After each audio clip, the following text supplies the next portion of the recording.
ஆச்சிமுத்து. எங்க இப்படி போயிட்டு இருக்கீங்க? பள்ளிவாசல் சைடு போய் கையேந்திக்கிட்டு. சரி, கையேந்தினீங்க ரைட்டு. இப்போ நான் உங்களை பார்த்தேன், கையேந்திட்டு வந்த காசை வந்து அந்த கோயில் உண்டியில இப்ப நீங்க போத்தீங்க. அதனாலதான் உங்களை நான் நிப்பாட்டி கூப்பிட்டு உங்களை நிப்பாட்டி பேசுறது. சரி, நீங்க கையேந்தினீங்க கோயில் உண்டியில போட்டீங்க. அவங்க என்னோட திருப்திக்கு ஒரு வர்றதில்ல, அவருக்கு 10 ரூபா கொடுத்துருவீங்க. ஆமா. பிள்ளைங்களாம் உங்களுக்கு? பிள்ளைங்க ஒரு பொம்பளை பிள்ளை கல்யாணம் பண்ணி கொடுத்தாச்சு. யார் உங்களோட இருக்கா? கூட ஒருத்தர் இல்லை, நான் மட்டும் தான் இருக்கேன். நீங்க மட்டும் தான். வீடு எங்க ஐயாக்கு? நான் உங்களுக்கு நாமக்கல் அவசியம் பழைய அவசியம் போடும். சாப்பிட்றதுக்கிட்ட வர வழியில ஏதாவது கொடுக்கறது வாங்கிட்டு போய். கால் என்ன ஐயாக்கு? கால் ஆப்ரேஷன் பண்ணி 25 வருஷம் ஆச்சு. இப்போ ரெண்டாவது இப்போ சைக்கிளில் போய் கீழே விழுந்து சப்பை வந்து நகுந்துருச்சு. அது கூட பார்க்கறதுக்கு ஆள் இல்லை. அதனால நீங்க பாட்டுக்கு அப்படியே விட்டுட்டீங்க. என்ன பண்றதுங்க, வேற வழி இல்லை. ரேஷன் கார்டு எழுதி போட்டேன், இன்னும் வரல. 1 மாசம் ஆக போகுது. 1 மாசம் ஆகுதுன்னாங்க. ரேஷன் கார்டு வரல. ரேஷன் கார்டு வந்தா அதுக்கு ஏதோ பார்க்கலான்னு பார்த்தேன். உங்களை ரோட்ல பார்த்தா உங்களை பார்த்தோன்னே எனக்கு மனசு ரொம்ப கஷ்டமா இருந்தா உங்க நிப்பாட்டி பேசுறேன். உங்களுக்கு ஏதாவது உதவி பண்ண நினைக்கிறேன், என்ன ஒரு மகமா நினைச்சுக்கோங்க. உங்களுக்கு என்ன உதவி தேவைப்படும், அத்தியாவசிய தேவைகள் என்ன இருக்கு, அதே மாதிரி உங்களோட இப்ப கையேந்தி தான் நீங்க பிழைக்கிறீங்க, அதை மாத்தன்னா நான் என்ன செய்யணும்னு சொல்லுங்க, நான் செய்யறேன்.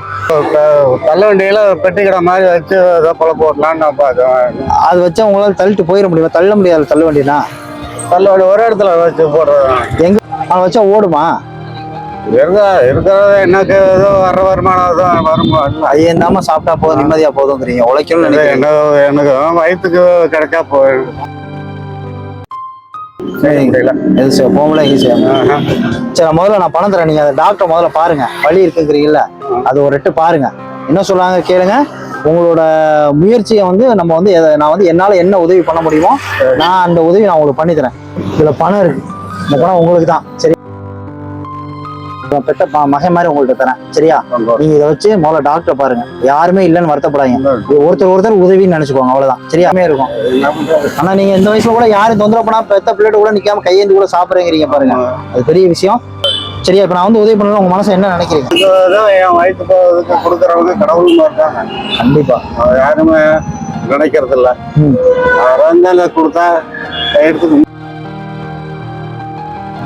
இனிமே இந்த மாதிரிலாம் கட்டாதீங்க. நீட்டா அந்த பாருங்க, புது கைலி புது சட்டை இருக்கு. சரியா? வச்சுக்கோங்க. வீட்டுல போய் நல்லபடியா கட்டிட்டு நீங்க வியாபாரத்துக்கு அந்த எல்லா ஏற்பாடும் எதை பத்தி யோசிக்காதீங்க. யாரு கூட இல்லைன்னு தன் கையே தனக்கு உதவி தூக்கி விடுறதுக்கு நான் இருக்கேன். சரியா? உழைச்சு நீங்க பொழைச்சுக்கோங்க. கையேந்தப்ப தானே கஷ்டமா இருக்கு. நம்ம அதனால வியாபாரம் பண்ணலாம், உழைக்கலாம். சரியா? வரதான் செய்யும். வாழ்க்கையில அதை தாண்டி வரதான். இதுக்கு மேல வேதனை சோதனை இருக்கணுமா? அது பத்தி பிரச்சனை இல்லை, எனக்கு பிரச்சனை இங்கதான். அது போல டாக்டர், அதனாலதான் இப்ப பணம் கொடுத்துருக்கோம். நல்ல டாக்டரை பார்த்து பிரைவேட்ல பார்த்து என்ன சொல்றாங்கன்னு கேளுங்க. அப்படி ஆளு கூட இருந்துதான் பண்ணணும்னா சொல்லுங்க. நான் ஆளு உங்களுக்கு நானே வரேன், இல்லைனாலும் என் ஃப்ரெண்டு யாராவது உங்களை கூட வந்து பாத்துக்கிறேன், நான் உதவி பண்றேன். சரியா? என்னோட நம்பர் உங்க ஊர்ல எல்லாருக்குமே எனக்கு தெரியும். சரி, இந்த முதல் நம்பர் என்னோட நம்பர். எனக்கு ஒரு ஃபோன் மட்டும் பண்ணுங்க. நான் எந்த உதவியா இருந்தாலும் நான் தேடி வந்து நான் உதவி பண்றேன். நீங்க நம்புங்க, உழைப்பை நம்புங்க, உங்களை நம்புங்க, ஜெயிச்சிடலாம். சரியா? அவ்வளவு வேற எதை பொறுத்து யோசிக்காதீங்க, தைரியமா இருக்கு. சரியா? போயிட்டு வரட்டுமா? போயிட்டு